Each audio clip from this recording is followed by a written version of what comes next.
Hello everyone, welcome back to my YouTube channel. आज की इस वीडियो में करंट अफेयर के टॉप 10 प्रश्नों को कराने जा रहा हूं, जो कि रेलवे, एनटीपीसी, एसएससी, एमटीएस और टेक्नीशियन और आरपीएफ एसआई के एग्ज़ाम्स के लिए इम्पोर्टेंट हैं। साथ ही साथ ये सारे प्रश्न एग्ज़ाम में आने की संभावना बनते हैं, इसलिए इस सारे प्रश्न को अच्छे से समझेंगे। तो चलिए वीडियो शुरू करते हैं। वीडियो शुरू करने से पहले अगर आप चैनल पर नए हैं तो चैनल को सब्सक्राइब करना ना भूलें, साथ ही साथ बेल आइकन को दबा दें ताकि ऐसे ही वीडियो आपको मिलते रहे। तो चलिए वीडियो शुरू करते हैं पहले प्रश्न से। पहला प्रश्न है, भारत ने हाल ही में न्यू गिनी को पोर्टेबल आरओ इकाइयों के साथ 12 होमोडायलिसिस मशीनें भेजी हैं। पापुआ न्यू गिनी किस महाद्वीप का हिस्सा है? पहला ऑप्शन है एशिया, दूसरा अफ्रीका, ओशनिया या दक्षिण अफ्रीका। इसका राइट आंसर हो जाएगा दोस्तों ओशनिया। ओशनिया जो है भारत जो है उसको पापुआ न्यू गिनी को नया 10 आरओ मशीन ये दिया है। ठीक है, तो इसके की पॉइंट्स को समझेंगे। की पॉइंट्स है, पापुआ न्यू गिनी दक्षिण पश्चिम प्रशांत महासागर में स्थित एक देश है जो ऑस्ट्रेलिया महाद्वीप में संबंधित है। पापुआ न्यू गिनी की राजधानी जो है पोर्ट मोरेस्बी है। इसका मुद्रा हो जाएगा आपका पापुआ न्यू गिनी किना। मुद्रा याद रखने का तरीका है, लास्ट में सिर्फ याद रखिएगा किना। पापुआ न्यू गिनी कंट्री का नाम है और किना। वहाँ के प्रधानमंत्री पीएम हैं जेम्स मैरपे। नेक्स्ट प्रश्न क्या आते हैं? नेक्स्ट प्रश्न है, भारत में बढ़ते ऑनलाइन घोटाले से निपटने के लिए सरकार और मेटा के संयुक्त अभियान का नाम क्या है? इसका नाम ऑप्शन है ऑनलाइन सुरक्षित रहें, सुरक्षित डिजिटल इंडिया, घोटाले से बचे, सुरक्षित ऑनलाइन सर्फिंग। इसका राइट आंसर हो जाएगा घोटाले से बचे। चलिए इसके की पॉइंट्स को कुछ समझते हैं, जितना इम्पोर्टेंट है प्रश्न की पॉइंट्स देखते रहेंगे। मेटा क्या है?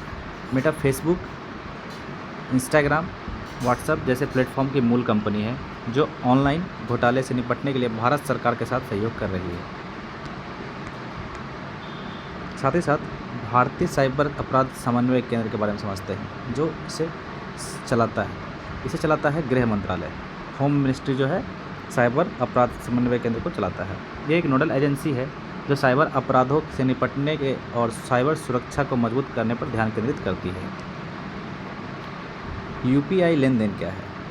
यूपीआई लेन देन जो है, यूपीआई का फुल फॉर्म होता है यूनिफाइड पेमेंट इंटरफेस। इसके माध्यम से डिजिटल भुगतान में वैश्विक अग्रणी जो देश तेज़ी से डिजिटल अपने को दर्शाता है पेमेंट के लिए। आते हैं नेक्स्ट प्रश्न की ओर। नेक्स्ट प्रश्न है, मेरा हाउ चोंगबा नामक त्यौहार सभी समुदायों में शांति और सौहार्द को बढ़ावा देने के लिए किस राज्य में मनाया जाता है? इसका राइट आंसर हो जाएगा, चलिए ऑप्शन देखते हैं। पहला मणिपुर, असम, राजस्थान, बिहार। इसका राइट आंसर बताइए। इसका राइट आंसर हो जाएगा मणिपुर जो है हाउ चोंगबा फेस्टिवल मनाता है। मणिपुर और भी फेस्टिवल मनाता है। चलिए उसको की पॉइंट्स को समझेंगे सारे ऑप्शन को देख करके।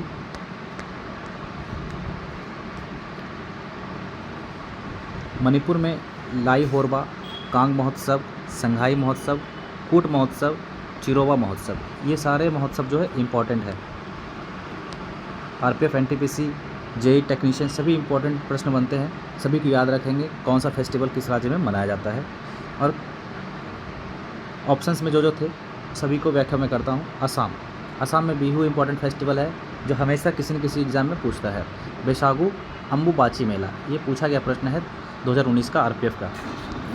अम्बुबाची मेला जो है ये असम में लगता है।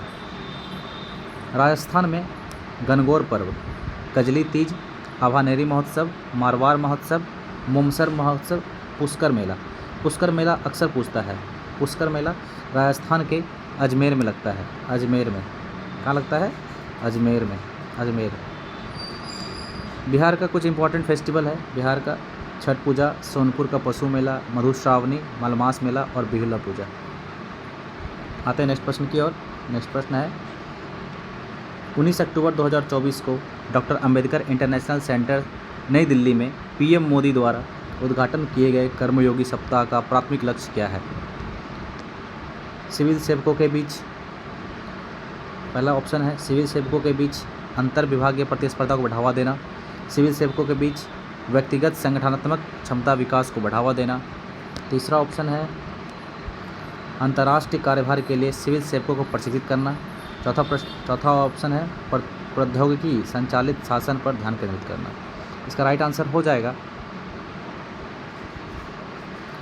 सिविल सेवकों के बीच व्यक्तिगत और संगठनात्मक क्षमता को विकास को बढ़ावा देना। इसे की पॉइंट्स को समझते हैं। की पॉइंट्स हैं मिशन कर्मयोगी। मिशन कर्मयोगी जो है इम्पॉर्टेंट प्रश्न है। इसका शुरुआत जो है 2020 में किया गया।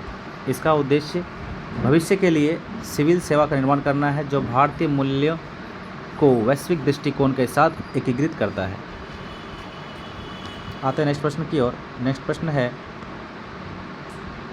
किस बैंक को अक्टूबर 2024 में association of mutual funds in India से म्यूचुअल फंड वितरण लाइसेंस प्राप्त हुआ है? ऑप्शन है India payments bank, Jio payment bank, Airtel payment bank, Fino payment bank. इसका ऑप्शन हो जाएगा, इसका राइट आंसर हो जाएगा Jio payment bank. Jio payment bank इसका राइट आंसर हो जाएगा। इसे की पॉइंट्स को समझते हैं। जितना इंपॉर्टेंट प्रश्न बनते हैं उसको मैं बताने की कोशिश का प्रयास करता हूँ। जियो पेमेंट बैंक जियो फाइनेंशियल सर्विसेज की सहायक कंपनी है। इस श्रेणी के लेन देन में ₹2 प्रति लेन देन निश्चित है। जियो पेमेंट बैंक से जो भी पेमेंट करेगा उससे हर पेमेंट पे ₹2 चार्ज कटता है। ₹2 चार्ज कटेगा, ₹2। और जियो फाइनेंशियल सर्विसेज में जियो पेमेंट्स बैंक में अपनी हिस्सेदारी 78.95 से बढ़ाकर 82.17% कर दिया गया है। याद रखेंगे कि जो म्यूचुअल फंड्स का जो भी एक ऑफिस है, हेडक्वार्टर है या मेन जो दिखता है उसे AMFI देखता है। कौन देखता है? उसे AMFI देखता है। AMFI का फुल फॉर्म क्या है? भारतीय म्यूचुअल फंड संगठन, association of mutual fund of India, जो भारत में म्यूचुअल फंड उद्योग को बढ़ावा देने के लिए जिम्मेदार है। इसकी स्थापना कब हुआ था? इसका स्थापना हुआ था 22 अगस्त 1995 को। और इसके पूछ सकते हैं इसके वर्तमान अध्यक्ष कौन है? इसके वर्तमान अध्यक्ष कौन है या CEO कौन है? मिस्टर वेंकट नागेश्वर चलासनी। मिस्टर वेंकट नागेश्वर चलासनी। आते हैं नेक्स्ट प्रश्न की ओर। नेक्स्ट प्रश्न देखते हैं। नेक्स्ट प्रश्न है भारत में कौन सी कंपनी हाल ही में विश्व आर्थिक मंच के ग्लोबल लाइट हाउस नेटवर्क में शामिल हुई है? पहला ऑप्शन है रिलायंस इंडस्ट्रीज़, दूसरा है जुबिलेंट इंग्रेविया, तीसरा है हेरोटिडस टेक्नोलॉजी। इनमें से कोई नहीं। राइट आंसर हो जाएगा इसका जुबिलेंट इंग्रेविया। दोस्तों विश्व आर्थिक मंच के ग्लोबल लाइट हाउस नेटवर्क में शामिल हुआ है जुबिलेंट इंग्रेविया। की पॉइंट्स को समझेंगे। की पॉइंट्स में विश्व आर्थिक मंच के ग्लोबल लाइट हाउस नेटवर्क के बारे में कुछ ज़रूरी बातें जो है मैं उन्हें बताता हूँ। विश्व आर्थिक मंच WEF इसे बोलते हैं, वर्ल्ड इकोनॉमिक फोरम बोलते हैं इन्हें, इकोनॉमिक फोरम। इसका स्थापना जो है क्लास श्वाब ने 1971 को किया था। इसका हेडक्वार्टर है आपका स्विट्ज़रलैंड के जिनेवा में। पूछ सकता है वर्ल्ड इकोनॉमिक फोरम या विश्व आर्थिक मंच का मुख्यालय कहाँ है? जिनेवा। और इसके वर्तमान अध्यक्ष हैं बॉर्ज ब्रेंडे इसके वर्तमान अध्यक्ष हैं। चलिए विश्व आर्थिक मंच तो समझ गए। WTO का पूछ सकता है। WTO वर्ल्ड ट्रेड ऑर्गेनाइजेशन, इसका मुख्यालय कहाँ है? ये भी, इसका भी हेडक्वार्टर जो है वो जिनेवा में है। कहाँ है? जेनेवा में। WTO का स्थापना कब हुआ था? 1995 को। 1995 को WTO का इस्टेब्लिशमेंट हुआ था। पहला इसका नाम क्या था? GATT, general agreement trade and tariff. GATT का पहला WTO का पुराना नाम यही था, पहले इसी को जानते थे। और ये विश्व आर्थिक मंच जो है, यह एक नेटवर्क विनिर्माण में नवाचारों को विकसित करने, दोहराने और बढ़ाने के लिए एक मंच है। इस नेटवर्क में 153 साइट शामिल हैं। ये नेटवर्क उत्पादकता, स्थिरता और लचीली आपूर्ति श्रृंखलाओं को बढ़ावा देता है। इस नेटवर्क में कंपनियों के बीच सीखने और सहयोग में अवसर पैदा करती है। की पॉइंट्स को से समझ गए। आते हैं नेक्स्ट प्रश्न की ओर।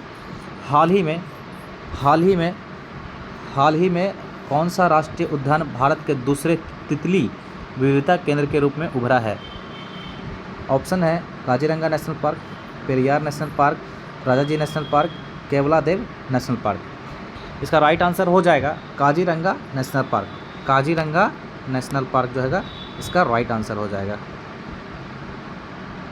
काजीरंगा नेशनल पार्क पूछ सकता है, काजीरंगा नेशनल पार्क कहाँ है? काजीरंगा नेशनल पार्क वो है असम में।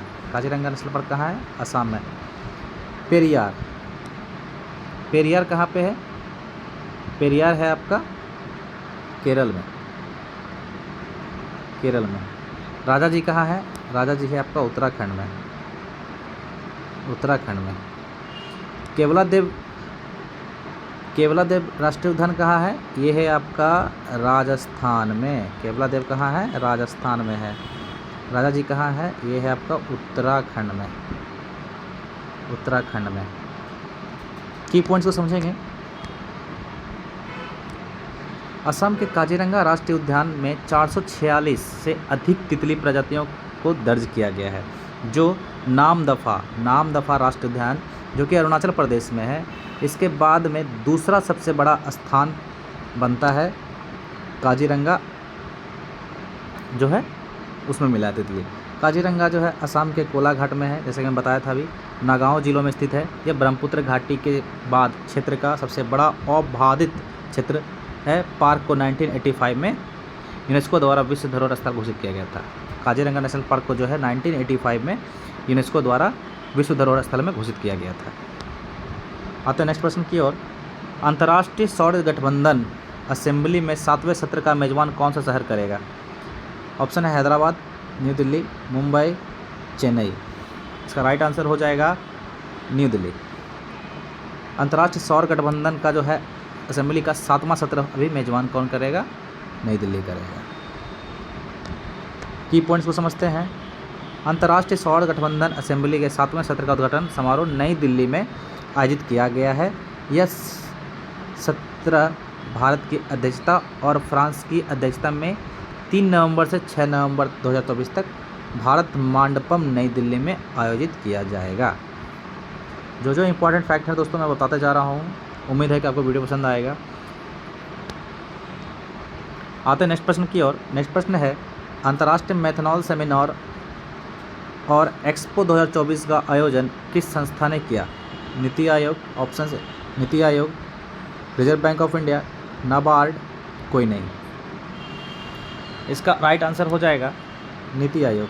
नीति आयोग जो है अंतर्राष्ट्रीय मेथनॉल सेमिनार और एक्सपो 2024 का आयोजन किया है। नीति आयोग से प्रश्न बनता है, नीति आयोग का फुल फॉर्म क्या है? NITI। नीति आयोग का फुल फॉर्म होता है national institution for transforming India. National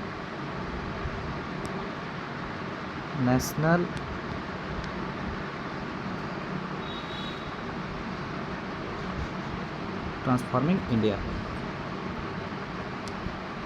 reserve bank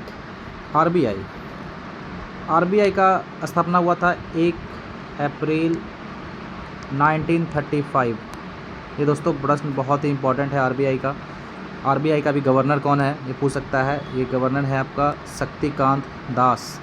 कौन है RBI गवर्नर? शक्तिकांत दास जो है RBI के गवर्नर हैं, Shaktikanta Das.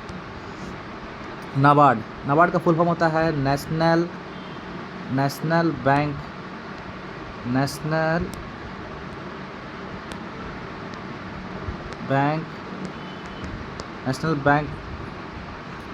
Agriculture bank for rural development. की पॉइंट को समझते हैं। नीति आयोग, मैंने जैसे बताया नीति आयोग की स्थापना 1 जनवरी 2015 को हुआ था। इससे पहले इसका नाम योजना आयोग था। इसका स्थापना 1950 में हुआ था। नीति आयोग का वर्तमान अध्यक्ष कौन है? श्री नरेंद्र मोदी। नीति आयोग का जो अध्यक्ष होते हैं वो प्रधानमंत्री होते हैं। कोई भी प्रधानमंत्री जिसके काल में जो भी हो वो उसका अध्यक्ष होगा नीति आयोग का। National institution for transforming India, NITI Aayog का फुल फॉर्म ये है। 1 जनवरी 2015 में इसका एस्टैब्लिशमेंट हुआ था। उसके वर्तमान सीईओ पूछ सकते हैं। सीईओ कौन है अभी नीति आयोग का? आर सुब्रमण्यम जो है सीईओ है नीति आयोग का। आते हैं आखिरी प्रश्न की ओर। लास्ट हमारा ये वीडियो का लास्ट प्रश्न है। और दोस्तों उम्मीद है कि आपको ये वीडियो पसंद आया होगा, तो चैनल को सब्सक्राइब कर लेंगे और वीडियो को शेयर लाइक ज़रूर करें। इससे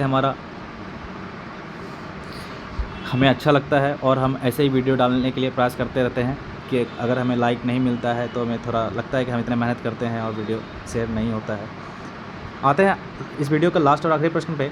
काराकोरम वन्यजीव अभयारण्य जो खबरों में था किस राज्य या केंद्र शासित प्रदेश में स्थित है? ऑप्शन है लद्दाख, मध्य प्रदेश, राजस्थान, उत्तर प्रदेश। इसका राइट आंसर हो जाएगा लद्दाख। काराकोरम जो है ये लद्दाख में है वन्यजीव अभयारण्य। बताइए मध्य प्रदेश में कौन सा, आपका एक सवाल कमेंट सेक्शन में बताएंगे इसका आंसर। मध्य प्रदेश में एमपी में कौन सा राष्ट्रीय उद्यान है? उत्तर प्रदेश में बताएंगे कौन सा है। राजस्थान में मैंने अभी बताया था वीडियो के ऊपर वाले प्रश्न में, इसका था केवलादेव था राजस्थान में, राजस्थान में था।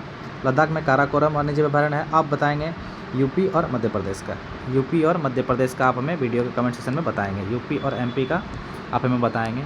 उम्मीद है दोस्तों वीडियो आपको अच्छा लगा होगा। वीडियो को लाइक शेयर और सब्सक्राइब कर दें, इससे हमें अच्छा लगेगा और मैं ऐसे वीडियो को डालता रहूँगा। Thank you.